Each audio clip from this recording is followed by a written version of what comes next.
What is going on, my super sandwiches? Rhymestyle here, and today I'm going to do a quick breakdown of the most recent Attack on Titan trailer for the PS4, PS3, and PS Vita. If you want to see the full trailer without me talking or whatever, I will link it in the description below. But basically, I wanted to put together everything that I saw and see what you guys think. On top of that, if you guys know something that I didn't, feel free to drop it in the comment section below. But without further ado, let's talk about what we saw in the most recent third Attack on Titan trailer. So the first thing I want to talk about is the destruction. A few weeks ago, they revealed that you'll be able to destroy next to most buildings in the game, and we see two forms of destruction in this game. One comes from obviously the Titans actually destroying the buildings and attacking it, which is supposed to happen. I mean, if you're like 20, 40, 50 feet tall and you kick a building, it should probably come down, and it's cool that they actually incorporate that in this game. But the one thing that was weird is they also show one of the characters flying off a building and then destroying it with their 3D gear. Now, I can't tell if there's a Titan in the background or something that nicked it or what, but it's weird that if you can fly off with your 3D gear and it causes destruction.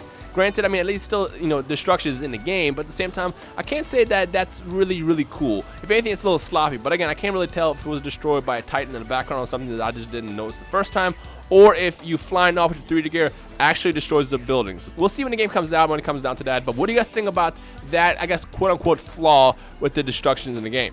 Now, next thing I want to cover is the actual weapons, and this is the first time where we actually saw different weapons other than the regular blades that you see in the game. Now, I'm not going to go into detail of the other weapons available in the manga just because I don't want to spoil anything, but the manga does actually reveal more weapons outside of regular blades, but not until later. So I was wondering what they were going to do in this game just because they didn't reveal that many weapons in the anime outside the regular blades. And we see actually several kinds of weapons in the most recent trailer. The first one being a stun grenade, which is thrown at a Titan and then stuns them, which is cool because now we have another way to attack the Titans. Get it? Attack the Titans. Haha, I'm so funny. And the other one that we briefly see and not really see in action, but we kind of see in the game, is there's different kinds of blades. There's a part where we see in the trailer where the character is going through different weapons, and I don't know if they were buying it or what, but they clearly show different designs and blades. Now, as far as what they actually do, we don't know yet, but I assume based on the weapons that you equip, they're going to do more damage, less damage, be faster, last longer, and stuff like that. But I don't think we'll see any other different damage other than the regular slashes and things like that, outside of the regular weapons that you can throw, stuff like grenades and stuff like that. So what do you guys think about the variety of weapons that are available or revealed in this trailer? Comment on that as well in the comment section below. Now, the next thing I want to cover is the actual fights between the Titans and the players outside of areas of big buildings. We briefly see a part where they're outside of the wall and you see them on horses and stuff, and it was cool to see that basically in the horse missions you have to basically stay on your horse the entire time and kind of circle around the Titans, and as you get close to the Titans, you jump off the horse and go in for the nape of the neck and attack them that way.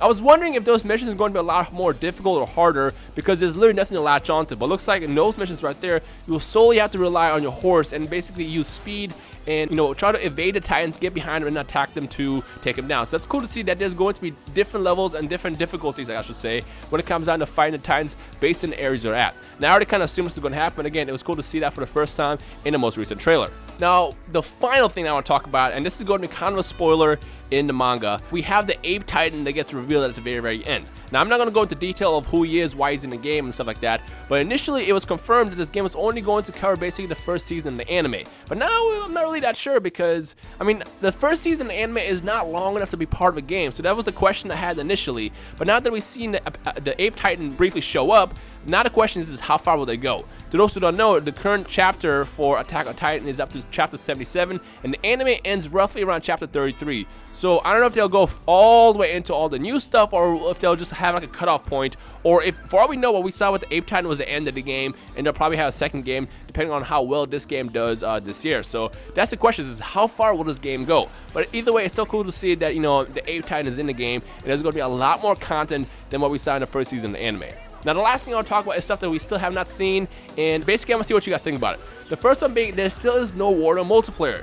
Now, originally, a while back, there was reports that multiplayer was going to be in the game. I think it was Sane Island initially reported it, I'm not really sure.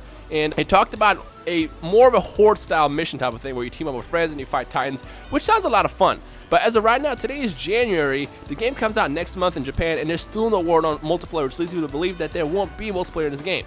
Now, of course, this is a bad thing because obviously multiplayer extends the life of a game, but at the same time, it's like, will multiplayer even be that much fun? Will it be that big of a factor for you to decide whether or not you buy this game? Now, obviously, with me, I'm going to get the game regardless just because I want to at least play through the single-player mode, but still, not having multiplayer is kind of a bummer, and hopefully, maybe they'll announce free DLC or something later that will add that as an extension. But for now, as of today, there's still no word on multiplayer, and that kind of sucks. The last thing I want to talk about is there's no word on whether or not you can play as the other Titans. We know you can play as Aaron Titan, obviously, because he is in the game. We saw him in the most recent trailer. But as far as playing as the Colossal Titan, or the female Titan, I should say, I don't want to say her name to spoil it, and of course the Armor Titan, I don't think we'll get this, I don't think we'll get any action with those characters as of yet, because they would have already announced it since we're this close to the end, or I guess the release of this game. So as of right now, I feel like only Titan Aaron will be playable from the Titans in the game. Now that's kind of everything I wanted to talk about so far with this most recent trailer.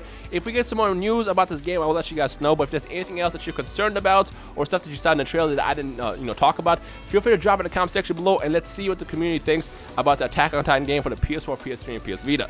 Now again, it comes out next month, February, for people in Japan, and the rest of the world. There's no release date yet, but I assume we'll probably get it in maybe a month or two after that, because that's usually how it tends to work out with games like this. But hopefully it'll come out a lot sooner, and we don't have to wait that bad. Actually, I think it's already announced. It might be June, or I might be thinking of no, excuse me, that's the One Piece game. So right now there's no word on a Western release, or when the Western release is for the rest of the world, but it is coming. It is coming. They did confirm it's coming out the rest of the world. They just didn't say when. But of course, when I find out, I'll let you guys know. So we'll see how long we have to wait in the rest of the world for this game to come out. So yeah. Of course, also if you want, you can import it as well. And if you set up a Japanese account on your PS4, you can actually download it the day it comes out and then just play it like that. But just remember, it won't be in English, and that's something that you have to kind of deal with if you import the game. But again, if you don't want to wait, then get it. If you want to wait, then just wait a couple of weeks or months or whatever to play the game when it comes out. But that's about everything. So let me know your thoughts on everything I covered in this video and this breakdown. Again, if I missed anything, feel free to drop a comment below and let me know what you were thinking. But other than that, as always, I hope you guys enjoy the rest of your day. My name is Rhymestyle, and I'll see all you awesome Super Saiyans in the comment section below. Peace.